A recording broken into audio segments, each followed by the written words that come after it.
주의 성령의 강물이 나를 채우고 넘쳐 온 땅에 흘러가는 꿈을 꾸네. 주의 성령의 강물이 나를 채우고 넘쳐 온 땅에 흘러가는 꿈을 꾸네. 이 시간 우리에게 주신 하나님의 말씀은 룻기 4장 1절에서 12절 구약성경 406쪽의 말씀입니다. 며칠 전에 국민일보 신문을 보다가 그 국민일보 미션 매거진에 실렸던 내용 중에 1885년에 아펜젤러 선교사와 함께 장로교 선교사로 제일 먼저 이 조선이라는 나라에 들어왔던 언더우드 선교사의 그런 편지가 공개된 그런 기사가 있었습니다. 이 언더우드 선교사가 조선에 들어오기 전에 그의 약혼녀와 함께 주고받았던 편지의 내용이었는데, 조선이라는 나라로 선교를 하러 가겠다고 하니까 그 약혼녀가 편지상에서 묻는 거예요. 그곳에서는 뭘 먹고 사나요? 언더우드 선교사가 대답하기를 잘 모르겠어. 약혼녀가 다시 묻습니다. 그곳에는 병원이 있나요? 언더우드 선교사가 대답합니다. 모르겠어. 약혼녀가 다시 묻는 거예요. 그러면 당신은 조선이라는 나라에 대해서 뭘 알고 있습니까? 아는 게 뭡니까? 라고 물어보자 그 언더우드 선교사는 대답합니다. 내가 아는 것은 오로지 그곳에 주님을 모르는 천만의 민중이 있다는 것뿐이요. 감동도 안 하는 여러분들은 어찌하실라고? 1885년 19세기 후반에 원래 인도로 가려고 했었던 언더우드 선교사가 이런저런 사정 때문에 한국이라는 조선이라는 나라로 오려고 했을 때에 그 약혼녀와 주고받았던 편지의 내용을 보다 보면 이 조선이라는 나라를 오려고 했었던 언더우드 선교사의 마음은 하나님의 그 종으로서의 부르심에 대한 영적인 책임감과 더불어서 미지의 세계였었던 이 조선이라는 나라의 그 영혼에 대한 사랑인 줄 믿으시기 바랍니다. 여러분, 이 시대상을 바라보면서 요즘 누군가는 말을 합니다. 방관자적인 그런 자세의 시대다. 네, 청와대에서 왔으면 받으시기 바라고요.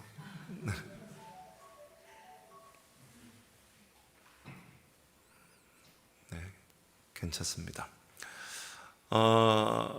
이 시대를 가리켜서 방관자적인 자세의 시대라고 얘기를 하게 되는데, 이 말이 뭔 말이냐면 바이스탠더 이펙트라는 단어, 또 다른 말로는 제노비스 신두이름이라는 단어를 표현하기도 하는데, 이 말이 생겨난 그 이유는 1964년에 미국의 뉴욕의 밤의 한 골목에서 키티 제노비스라는 여인이 밤 11시가 넘었던 그 야심한 시간에 강도에 의해서 칼에 찔리게 되는 그 30여 분 동안 살려달라고 애원합니다. 소리를 칩니다. 울부짖습니다. 그런데 그 사건의 현장에 주변에는 40여 개가 넘는 그런 주택들이 있음에도 불구하고, 버젓이 불이 켜져 있음에도 불구하고 그 살해 사건 현장에는 어느 누구도 내다보지도 않았고 그 살인 사건을 외면했다고 하는 거예요.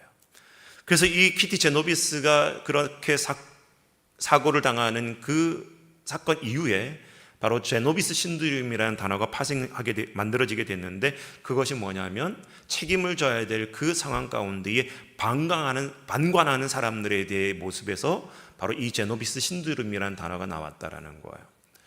우리나라도 여러분 기억이 나실지 모르겠지만 2011년도 서울 지하철 1호선의 구로역에서 늦은 시간에 서 있었던 한 여인이 그 구로역에 서 있을 때에 옆에 있었던 한 남자가 칼을 들고 30분 동안 그 여인을 위협하고 칼로 찔렀음에도 불구하고 그 지하철 선로에 서 있었던 수많은 사람들이 어느 누구도 참여하지 않고 방관했었던 그 실제적인 사건이 우리나라에도 있었다라는 거예요.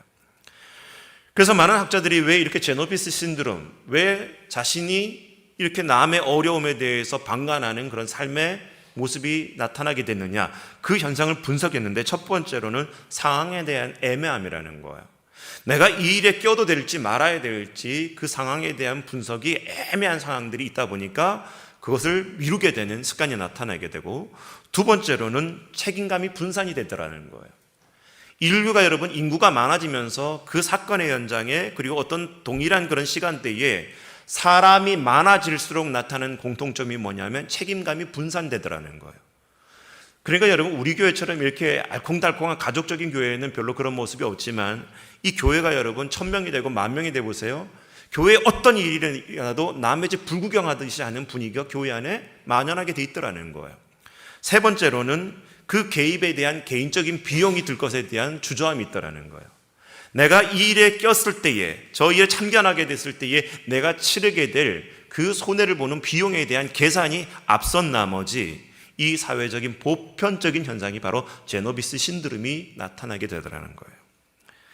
여러분 이것은 뭐 어떤 하나의 그런 현상이라기보다는 우리가 살고 있는 이 시대의 이야기라는 거예요. 국가를 봐도 사회를 봐도 지역을 봐도 여러분 이 반간자적인 제노비스 신드롬은 도처에 일어나고 있고 심지어 교회 안에도 일어나고 있다는 거예요. 제가 잘 알고 있는 목사님 한 분이 실제적인 얘기를 하게 되는데 그게 뭐냐면 한겨울에 눈이 많이 왔대요, 이번에. 근데 그 교회는 늘 언제나 목사님이 청소를 하고 이렇게 눈이 와도 목사님이 눈을 쓰는 그런 교회였는데 주일 새벽이 됐는데 눈이 어마어마하게 온 거예요. 그러니까 목사님 눈을 치우다가 너무 힘겹고 어려워가지고 좀 바람으로는 이렇게 눈이 폭설이 많이 오면 교회 장로님이나 안수 집사님이나 권사님들이 좀 나와가지고 주일 예배를 준비하는 마음으로 눈을 같이 쓸어주면 되는데 그렇게 눈이 내리는 날이 주일이었음에도 불구하고 일부 예배가 되기 전에 어느 누구도 눈을 쓰려고 나오는 분이 한 분도 없었다라는 거예요. 목사님이 치우다가 너무 힘겨운 나머지 내가 이거 계속 눈을 치우다가는 교회의 교인들의 타성을 잘못 만들겠구나. 빗자루를 내려놓고 일부 예배를 가만히 기다렸다고 합니다. 그랬더니 그 일부 예배가 시작됐을 때 이 교인이 단 한 명도 안 나오더라는 거예요. 그래서 목사님이 눈이 많이 쌓였으니까 2부 예배 때 올려오는구나 하면서 교인을 기다리는데 그만 목사님이 바깥에서 지나가다가 어느 한 교인이 하는 말이 눈이 이렇게 많이 왔으면 일찍 와가지고 눈을 치워야지 눈도 안 치우고 이 교회가 뭐 하는 거냐고 하면서 마치 남의 집 얘기하듯이 얘기하는 교인의 목소리를 들었던 거예요. 여러분 이것은 남의 집, 남의 교회 얘기가 아니라 우리의 현실이기도 하다라는 거예요. 어느 회사의 직장인들을 데리고 설문조사를 했습니다. 회사에서 가장 일하기 싫은 대상, 꼴불견에 해당되는 직원들의 모습을 설문조사를 했더니 첫 번째가 뭐냐면 바로 책임감이 없는 사람이 같이 일하기 제일 어렵다라는 거예요. 무려 그 비율이 21.5%나 나왔습니다. 책임감이 없는 사람들과 같이 일하기가 너무 어렵다. 공자는 얘기합니다. 군군신신 부부자자라는 그런 말을 쓰게 되는데 이 말은 임금은 신하를 대할 때에 임금답게 대해야 되고 신하는 임금을 대할 때에 신하답게 대하는 것이 아름다움이라는 거예요. 그리고 아비는 자식을 대할 때에 사랑의 훈육을 할 줄 아는 아버지의 모습이어야 되고 자식은 아비를 대할 때에 효도할 수 있는 그 아들의 모습이 나타날 때에 이 사회가 전반적으로 아름다워진다라는 거예요. 아름답다는 것은 뭘 알다라는 것과 거기에 걸맞는 삶을 얘기하는데 오늘의 말씀을 빗대어 보면 그 아름다움이라는 것은 책임을 질 줄 아는 모습이 아름다워지더라는 거예요. 우리 주변에는 아름답지 못해서 낭패를 겪는 경우가 너무나 많이 있습니다. 교회가 교회답지 못해서, 목사가 목사답지 못해서, 교회의 재직들이 재직답지 못해서 교회가 그리고 하나님의 영광이 곤두박질 치는 데가 너무나 많이 있더라는 거예요. 오늘 이러한 문제 제기로 여러분 성경의 본문을 들여다보면 바로 이 책임감에 대한 얘기, 성경에서는 기업물을 자에 대한 이야기라고 얘기하지만 엄밀히 말하면 바로 책임감에 대한 얘기인데 오늘 우리가 읽었던 본문의 내용의 시대적인 배경을 보다 보면 룻기 3장에 지난주 나눴던 말씀처럼 자기 이불 발치에 몰래 들어왔던 룻에 대해서 보아스는 약속을 합니다. 자신도 기업물을 그런 친척의 그 거리에 있었던 책임감이 있기 때문에 룻과 약속을 지키기로 약속을 하지만 우선은 나보다 먼저 기업물을 그 책임의 우선권이 있는 또 다른 사람이 있으니 그 사람이 그 기업물을 책임에 대해서 거부를 하게 된다면 내가 너와 약속한 것을 이행하겠다라고 약조를 맺는 거예요. 그리고 이 약조를 지키기 위해서 오늘 룻기 읽었던 우리가 4장의 본문을 보다 보면 이 보아스가 정확하게 며칠이 지났는지 모르겠지만은 룻과의 약속을 이행하기 위해서 그 베들레헴 성내에 어른에 해당되는 10명의 장로들을 그 성문 앞에 불러 모으고 때마침 그 기업물을 우선권에 책임이 있던 사람들을 그 성문 앞에 불러서 바로 서로 확인하는 장면이 오늘 우리가 읽었던 바로 룻기 1장 4장 1절에서 12절까지의 내용이라는 겁니다. 자, 그렇다면 이 기업물을 책임이 있었던 이 사람과 그리고 오늘 성경에 등장하고 있는 이 보아스의 관계에 또 주고받는 대화를 통해서 하나님께서 뭘 말씀하시려고 하느냐? 첫 번째, 하나님이 주시는 교훈입니다. 책임이라는 신을 벗은 아무개가 등장한다는 거예요. 책임이라는 신발을 벗어버렸던 아무개. 자, 그 아무개에 대해서 4절과 6절 말씀을 통해서 우리 같이 내용을 보기 원합니다. 시작. 내가 여기 앉은 이들과 화면 넘겨주세요. 다시 읽겠습니다. 화면을 보다 보면 같이 여러분 성경을 보시고 4절과 6절 읽게요. 시작. 내가 여기 앉은 이들과 내 백성의 장로들 앞에서 그것을 사라고 내게 말하여 알게 하려 하였노라. 만일 내가 물으려니와 만일 내가 물으지 아니하려거든 내게 구하여 알게 하라.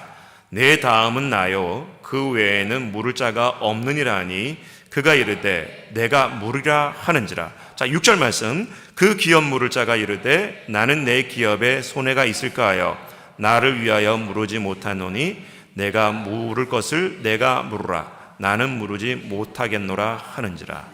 자, 4절과 6절을 보다 보면 처음에 이 아무개란 사람이 등장을 해요. 이 아무개란 사람을 반응해 보십시오. 처음에는 내가 물으겠다라고 반응합니다. 보아스가 제안을 했을 때 너가 그 엘리멜렉의 친척으로서 나오미와 그리고 룻의 그 인생을 책임지기 위해서 나오미가 지금 남편 엘리멜렉의 밭을 내놨는데 너가 그것을 대신 사줌으로 말미암아 나오미의 그 어려운 상황을 해결해 달라고 이 보아스가 제안을 하게 됩니다. 자, 그런데 여러분 보세요. 나오미와 엘리멜렉이란 이 두 부부는 10여 년 전에 베들레헴에 먹고 살 만한 그런 어려움이 찾아왔을 때에 어찌 보면 자신이 소유로 갖고 있었던 이 밭을 아마 소유권을 이전했다기보다는 내가 우리 가족이 잠시 모압 땅으로 건너갔다 올 테니 우리가 없는 동안 당신이 이 밭을 사용할 수 있도록 사용권을 누구에게인가는 넘긴 것 같아요. 그리고 이 나오미가 남편이 죽고 난 다음에 자기의 며느리와 함께 돌아왔는데 남편이 소유하고 있었던 이 땅을 다시 돌려받기 위해서는 누군가 이 경제적으로 책임이 있었던 친척 중에 그 밭을 대신 사줘야 되는 그 책임이 지금 오늘 가운데 등장하고 있는 거예요. 처음에는 이 아무개란 사람은 그 제안을 들었을 때에 이제 나오미가 나이가 많기 때문에 나오미가 죽게 된다면 이 밭은 자동적으로 자기의 것이 될 줄 알고 오케이, 내가 그 기업물을 책임을 내가 지겠다라고 대답을 해요. 자, 그런데 6절에 보다 보면 다시 재차 뭐라고 반응하냐면 내가 손해를 입을까 하여 나를 위하여 물으지 못하겠다라고 거절을 하게 되어집니다. 앞에서는 반응을 했다가 뒤에서는 왜 거절하게 됐을까? 그 내용이 여러분 5절에 나와 있는데 보아스가 그 아무개에게 추가적인 설명하는 내용이에요. 같이 읽어보겠습니다. 시작. 보아스가 이르되 너가 나오미의 손에서 그 밭을 사는 날에 곧 죽은 자의 아내 모압 여인 룻에게서 사서 그 죽은 자의 기업을 그의 이름으로 세워야 할지니라 하니. 자, 처음에는 밭의 얘기만 시작했다가 보아스가 추가적으로 밭만 사는 게 아니라 사실은 그 가족 중에 이방 여인 모압 출신이었던 며느리 룻이 있는데 너가 밭을 사게 된다는 것은 바로 그 모압 여인이었던 룻의 남편이었던 그 말론이라는 자의 기업을 잇게 되는 것이고, 그래서 너가 밭을 산다고 할지라도 이것이 너의 재산이 되는 게 아니라 너와 룻 사이에 태어나게 될 자식이 있게 된다면 그 밭이 그 태어난 자식이 될 것이고, 그리고 너가 그 룻과 결혼해서 낳은 자식이 생긴다면 현재 너가 갖고 있는 재산도 그 태어난 자식에게 나눠줘야 될 것에 대해서 설명을 해주고 있는 부분이에요. 그러니까 여러분이 이 아무개라는 사람이 그 추가적인 얘기를 들었을 때 반응이 뭐냐면 내가 손해를 입을까요? 나는 기업을 물으지 못하겠다라고 그 제안을 거절합니다. 여러분, 그런데 여기서 한번 생각해 보자는 거예요. 성경에서는 오늘 4장이 시작되어지면서 보아스가 성문에서 마침 그 기업 물을 자가 오게 되는데 그 사람의 이름을 뭐라 그러냐면 아무개라고 표현하는 거예요. 여러분, 이 아무개라는 것은 여러분 펠로니 알몬이라는 히브리어 단어를 쓰게 되는데 이것이 뭐냐면 아무런 존재가 아니라는 거예요. 존재적 가치가 없다라는 의미가 아무개라는 거예요. 분명히 여러분 나오미와 루세에 대해서 책임을 져야 될 이 기업 물을 자를 왜 성경에서 아무개로 표현했을까? 심지어 그 히브리적인 원어적인 의미는 여러분 아무런 존재적인 가치가 없는 존재로 이 아무개를 표현하고 있는데 그 이유가 뭘까? 바로 여기에 나와 있는 거예요. 기업 물을 책임이 있음에도 불구하고 자신이 이 기업 물을 책임을 지는 순간 더 많은 것을 감당해야 되는 그 얘기를 듣자마자 거절해 버립니다. 여러분, 고대 헬라 철학을 분석하다 보면 두 부류의 철학자들이 나타나게 되는데 첫 번째로는 소피스트라는 철학자들이 등장하게 됩니다. 반면 이 소피스트를 대항했었던 유명한 철학자 소크라테스가 늘 언제나 이 긴장관계 가운데에 대립을 하게 되는데 주된 결정적인 내용은 뭐냐면 소피스트들은 상대적인 진리를 주장하는 거예요.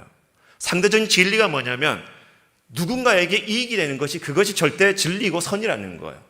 그러니까 실리적이고 누군가에게 유익이 되는 것은 다 선이고 그것이 진리라고 얘기하면서 궤변을 펼치기도 하고 말도 안 되는 것들을 주장하면서 자기의 영익을 추구했던 사람들이 소피스트 철학자들이었어요.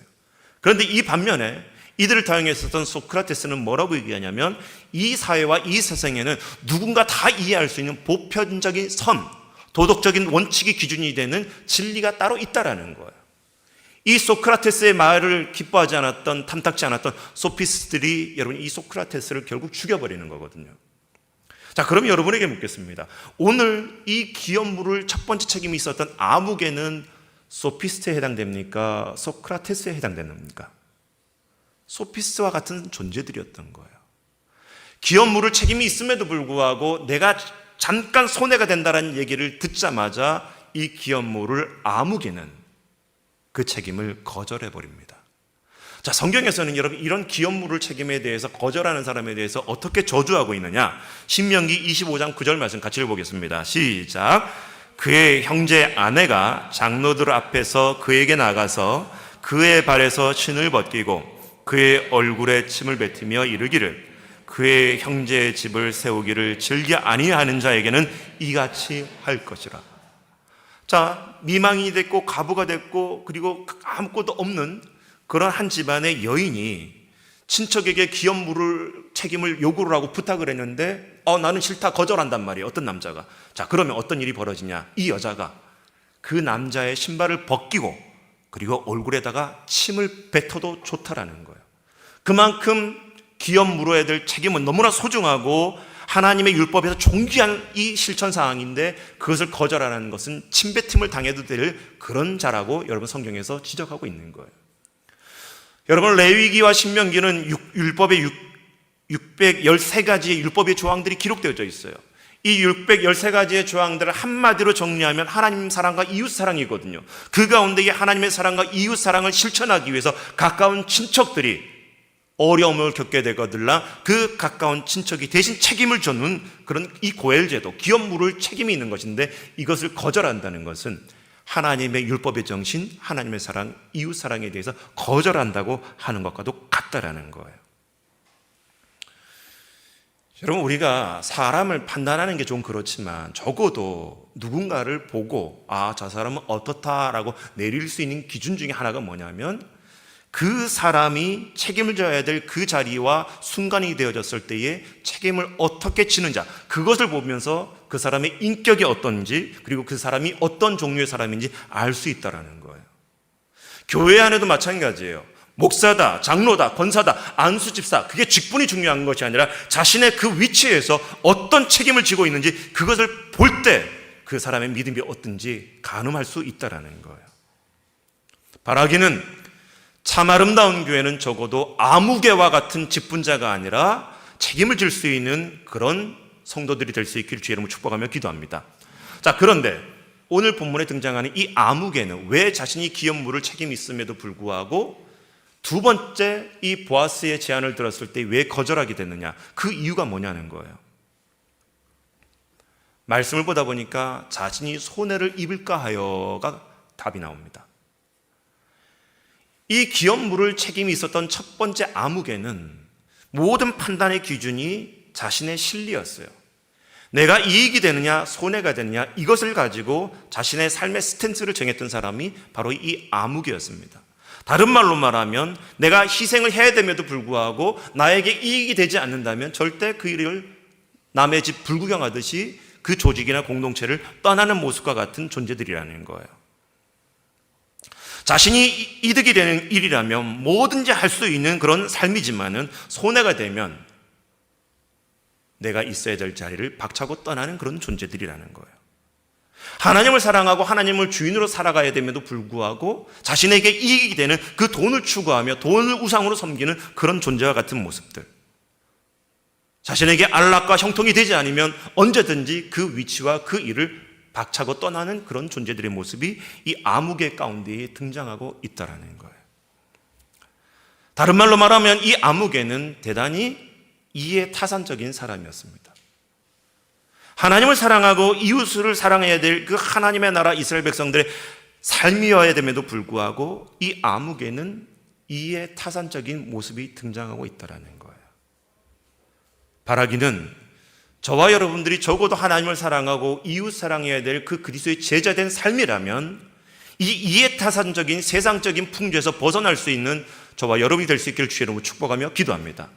오늘 하나님께서는 이 본문을 통해서 우리에게 강력하게 요구하시는 것은 적어도 하나님의 자녀들이라면 아무개와 같은 존재가 되어서는 아니 된다라고 말씀하고 있다는 거예요. 두 번째로는 이 본문을 통해서 하나님께서 주신 교훈은 뭐냐면 책임과 사랑의 하이브리드 신을 신은 보아스를 나타내주고 있습니다. 자, 우리 9절과 10절 말씀 한번 같이 읽어볼까요? 시작. 보아스가 장로들과 모든 백성에게 이르되 내가 엘리멜렉과 기련과 말론에게 있던 모든 것을 나오미의 손에서 산 이래 너희가 오늘 증인이 되었고 또 말론의 아내 모압 여인 룻을 사서 나의 아내로 맞이하고 그 죽은 자의 기업을 그의 이름으로 세워 그의 이름이 그의 형제 중과 그곳 성문에서 끊어지지 아니하게 하며 너희가 오늘 증인이 되었느니라 하니. 아멘. 여러분, 이 고엘이라는 단어를 보다 보면 그 원어에는 미치다라는 뜻이 있고 손해를 보다라는 뜻이 함께 포함되어져 있어요. 미쳤다, 손해를 본다. 그러니까 여러분, 누군가의 기업을 물은다는 것은 내가 손해를 보거나 세상 사람들의 관점으로 보면 미치지 않고서는 그것을 감당하기가 어려운 제도가 이 고엘이라는 거예요. 그런데 여러분, 이 고엘이라는 것은 책임을 진다고 얘기했을 때에 어떻게 책임을 지느냐, 내가 책임져야 될, 기업 물어야 될 그 대상의 과거, 그리고 그 사람의 현재, 그 사람의 미래까지도 책임지는 것이 이 고엘의 제도의 의미라는 거예요. 단순하게 돈을 빌려주거나 꿔주는 그런 의미가 아니라 그 사람과 그 가문의 과거와 현재와 미래까지도 내가 책임지겠다라고 약속하는 것이 이 고엘의 제도인데, 여러분, 오늘 보아스가 모압 여인이었던 룻의 인생에 대해서 바로 이 고엘 제도를 책임지겠다고 나서고 있는 거예요.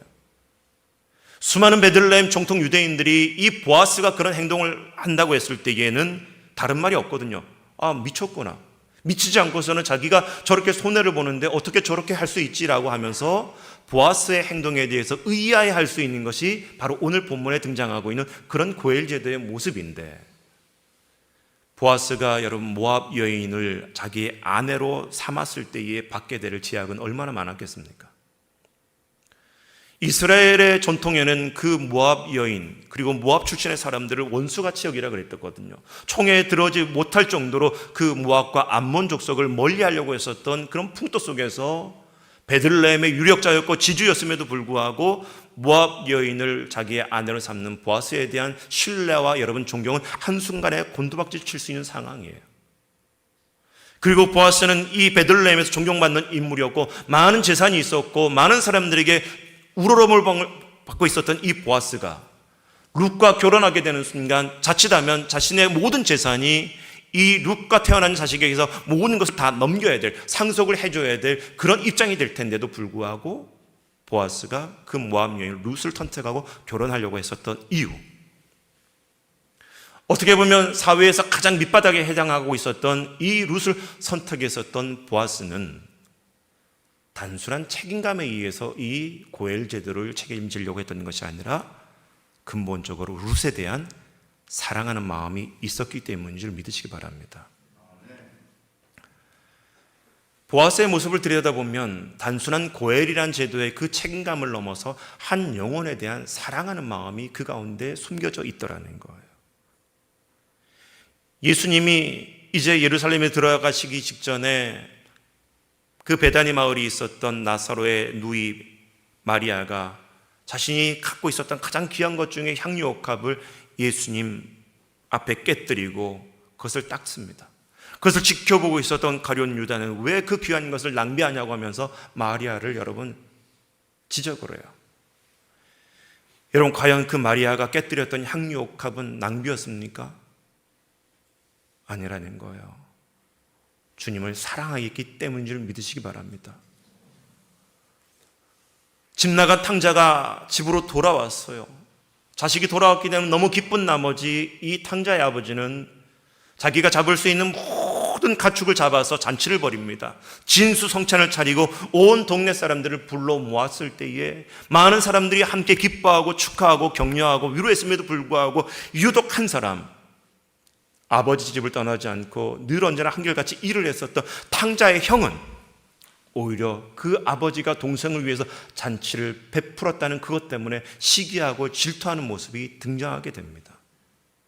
여러분, 과연 그것이 아버지가 여러분 지적을 받아야 될 모습입니까?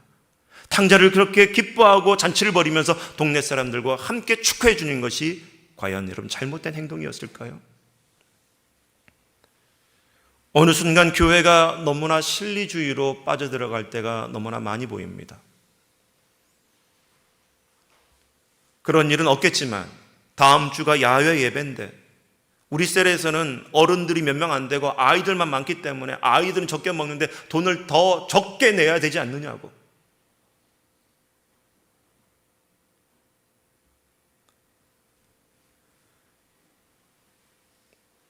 새 가족이 왔는데 새 가족이 오자마자 결혼식이나 장례가 생겼을 때 교회에서 조의금과 축의금이 왜 나가야 되냐고 묻는 성도들. 교회의 재정이 어려운데 왜 해외에다가 그렇게 선교비를 후원하고 교회에다가 투자를 하고 교회의 재정을 그리고 교회의 시설을 보강해야 되는데 왜 선교를 계속하냐고. 교회가 어느 순간 실리적으로 여러분 빠져들 때 오염되어지는 모습이 너무나 많이 보입니다.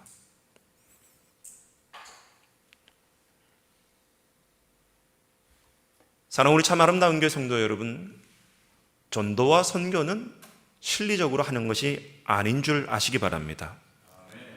다음 세대를 위해 투자를 해야 됨에도 불구하고 교회의 어른들은 많아지는데 왜 숫자가 적은 아이들한테 집중적으로 투자를 하냐고. 이런 내용들은 다 아무개와 같은 실리주의적인 사람이라는 거예요. 오늘날 교회는 책임지려고 하는 사람은 없고 교회 공동체 안에서 재미만 보려고 하는 사람들이 점점 늘어나는 것이 한국교회의 문제라는 겁니다.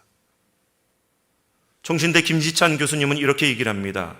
룻기 성경을 보면서 그 교수님이 얘기하기를 내가 아무리 멋있는 일을 했다 해도 자기 희생이 들어가지 않으면 진정으로 기독교적인 것이라고 말할 수 없다.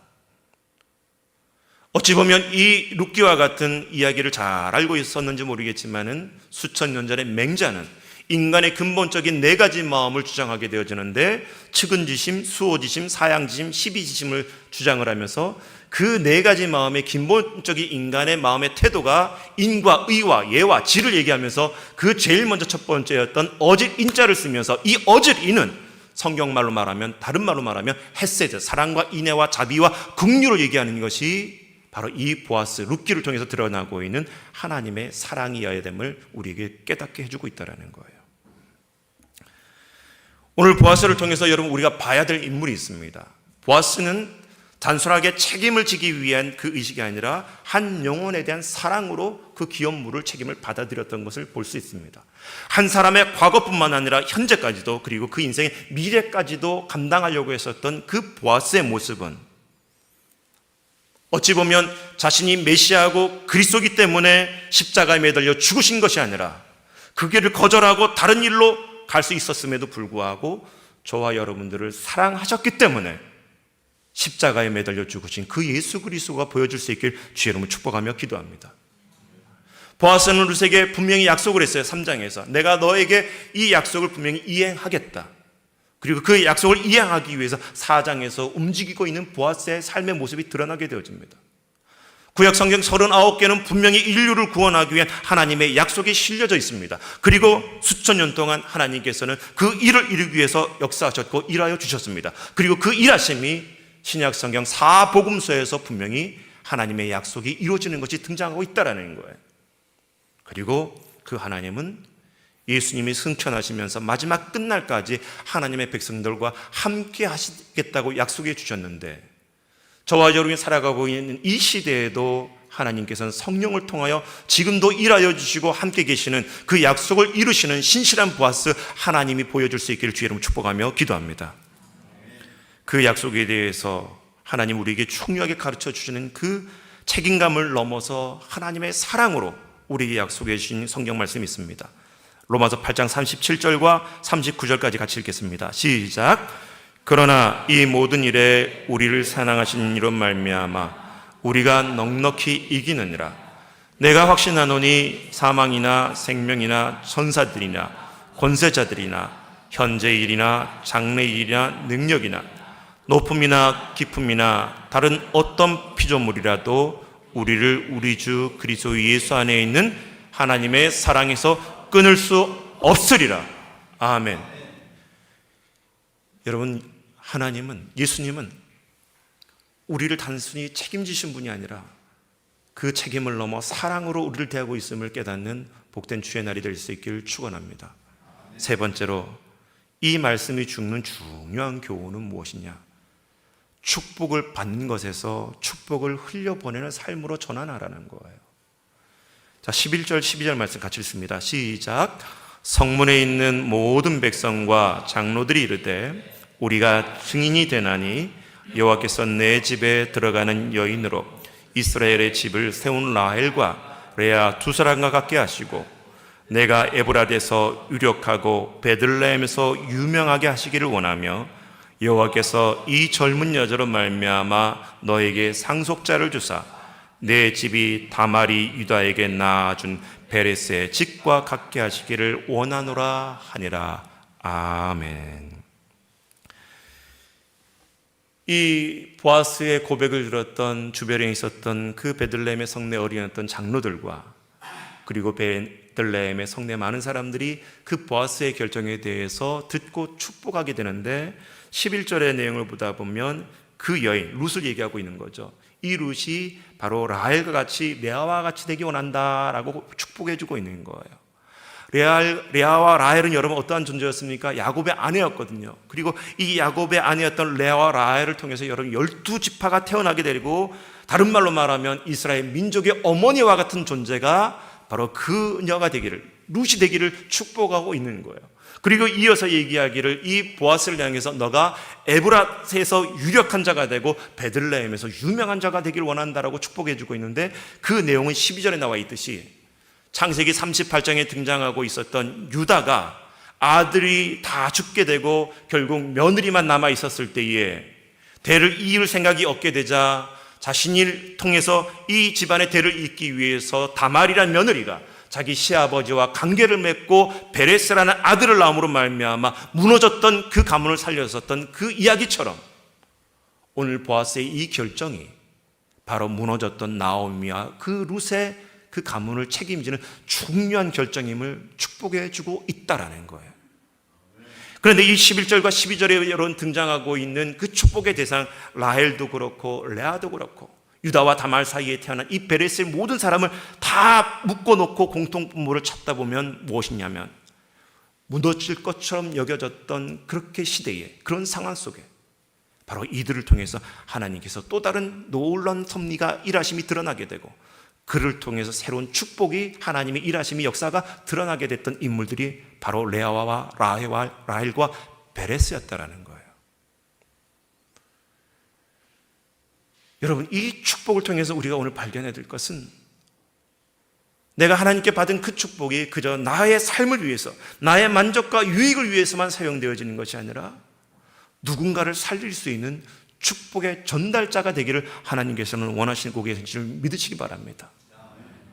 하나님께서는 아무개와 같이 그 축복의 여러분 실패자가 아니라 보아스와 같이 이 시대에 어렵고 헐벗고 굶주린 세상의 이웃들을 위해서, 내가 돌봐야 될 그 영혼을 위해서 내가 받았던 그 축복을 흘려보내는 축복의 전달자가 되기를 원하신다는 거예요.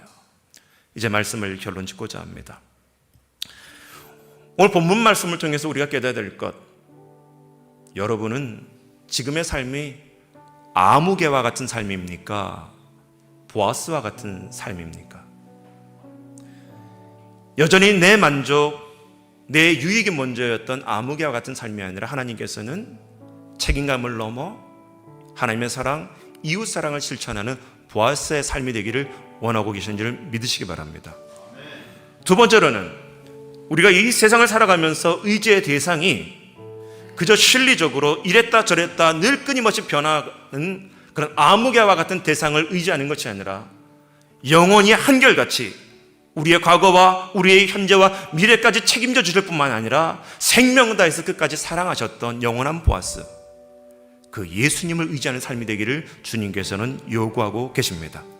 마지막으로 이 아무개와 보아스를 통해서 우리가 결단해야 될 것은 내가 받았던 축복, 물질과 시간과 건강, 재능들을 나를 위해서만 사용되는 것이 아니라 누군가의 유익을 위해서 그 축복을 흘려보낼 수 있기를 하나님은 원하고 계시는 줄 믿으시기 바랍니다. 이러한 삶을 살아가기를 다짐하는 마음으로 이 찬양 함께 올려드립니다. 주께 힘을 얻고 그 마음에 시온의 대로가 있는 그대는 하나님의 축복의 사람이죠. 주님 그대를 너무 기뻐하시죠. 주의 집에 거하기를 사모하고 주를 항상 찬송하는 그대니 하나님의 축복의 사람이죠. 주님 그대를 너무 사랑하시죠. 그대 섬김은 아름다운 찬송, 그대 헌신은 향기로운 기도, 그대가 바른 땅 어디에서라도 주님의 이름 높아질 거예요. 우리 오른손을 가슴에 대고 그대 섬김은 아름다운 찬송, 그대 헌신은 향기로운 기도, 그대가 바른 땅 어디에서라도 주님의 이름 높아질 거예요.